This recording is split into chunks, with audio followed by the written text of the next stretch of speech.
Did you know that water in nature is never pure? It's an excellent solvent. Just imagine, as water moves through nature, it dissolves and picks up all sorts of solid particles, minerals and salts. It's important to remember that the environment around water can change the amount and type of substances found in the water. To make sure that our water is clean and safe to drink, we use water treatment to control the water quality. We do this by using both physical and chemical techniques. But right now, let's just focus on the chemical techniques. Chemicals are vital for removing very fine, charged, suspended particles that are extremely difficult to filter out. To help make our life easier, we use a chemical iron 3 chloride, a coagulant. Our coagulant only works at a pH level of 9. So, what happens when we find that the water we receive is neutral? If we only added the coagulant, the water would turn acidic.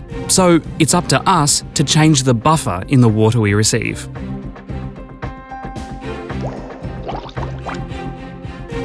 The good news is the environment has an incredible natural buffer system that already exists in the water. Carbon dioxide occurs in the atmosphere and then reacts with water to form carbonic acid. From here, hydrogen carbonate can form by donating a proton, and this can then form carbonate.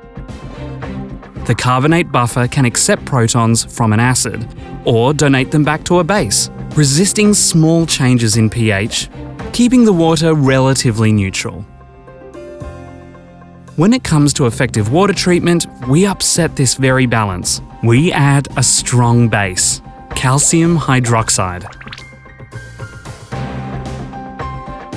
Calcium hydroxide creates even more carbonates in the buffer, and as the pH goes up, you can see on this graph that the carbonate species donate their protons. We adjust the pH to about 9, so now we can add our coagulant, iron 3 chloride, which is a strong acid. This donates protons back to the excess hydroxide and to the carbonates, neutralising the water and rebalancing the buffer. Our coagulant also neutralises and binds together particles, making them easy to filter. Finally, we continue to treat and monitor the water, making sure that it's clean and safe to drink straight from the tap.